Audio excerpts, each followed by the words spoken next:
suis Nathalie, la maman de Julien. Bah, moi, je m'appelle Julien. Je suis donc atteint du syndrome Charge.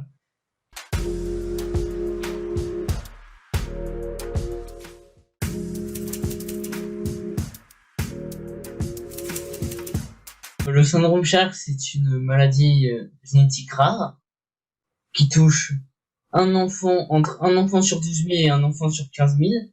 C'est une mutation du chromosome 8.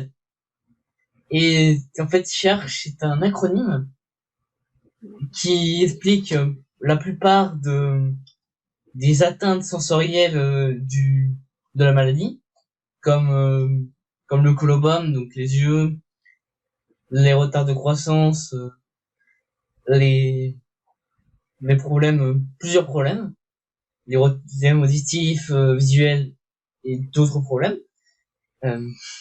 Et c'est un syndrome qui apporte, en plus de ces problèmes, énormément de prise en charge.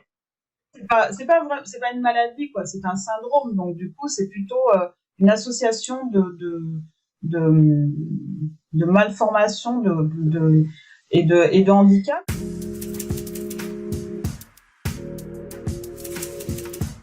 Le syndrome, en fait, c'est moi qui l'ai découvert quand Julien avait 4 ans. À l'époque, il y a 15 ans, c'était encore moins connu. Hein, la maladie a été découverte, enfin le syndrome a été découvert en 1978, donc c'est très récent.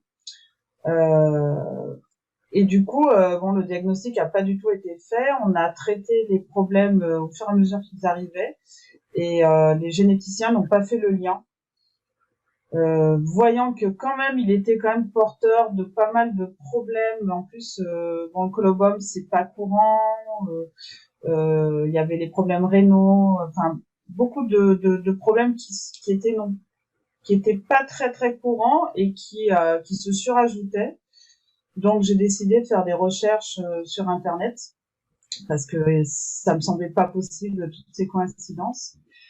Quand on a appris qu'il était sourd, moyen sévère, avec une absence des canaux semi-circulaires, ce qui correspond aux organes de l'équilibre. Alors ça aussi, c'est quand même vraiment pas courant. Donc là, ça m'a vraiment...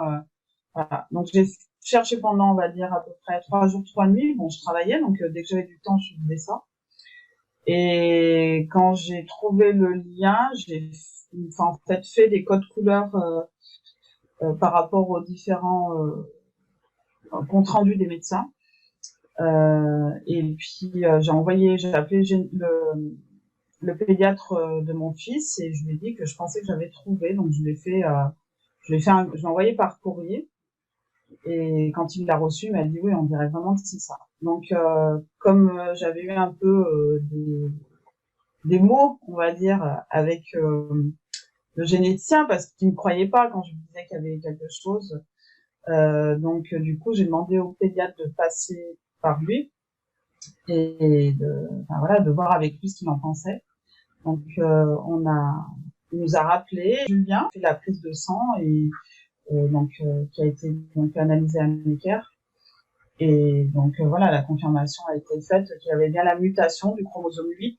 Et donc c'est sur la partie, on appelle ça le CHD7. Voilà. Et après toute la machine s'est enclenchée.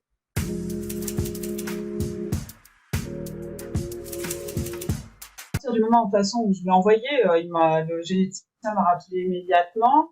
On a fait la prise de sang et on va dire à peu près 2 mois après, quoi.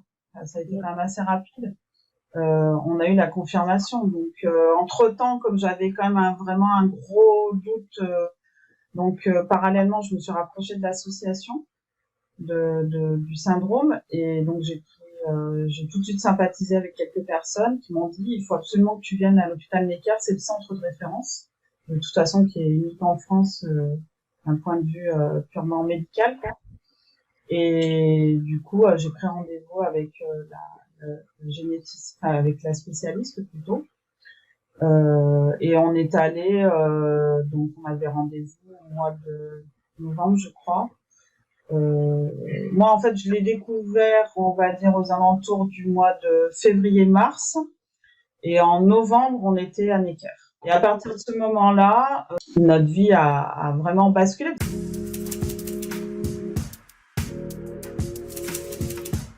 On avait enfin, en fait, un nom sur sur les atteintes qu'il avait, quoi. Enfin, pourquoi il avait ça. Et puis moi, j'avais peur que ça arrive, enfin, comme les choses arrivaient, plus il grandissait, plus on découvrait des choses. Donc, je voulais savoir, ce qu'on allait encore découvrir. Donc, ça nous a permis de faire un bilan.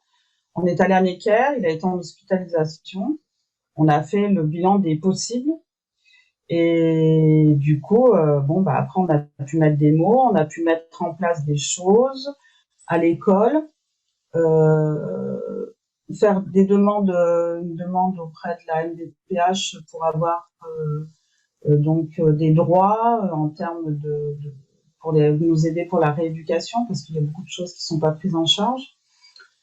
Et puis l'AVS, enfin bon, voilà quoi, tout a basculé. Alors c'est difficile à encaisser, il faut un certain temps parce que bon, voilà. Mais après, ça permet de reprendre les choses en main et d'aller, ne plus aller vers l'inconnu, quoi.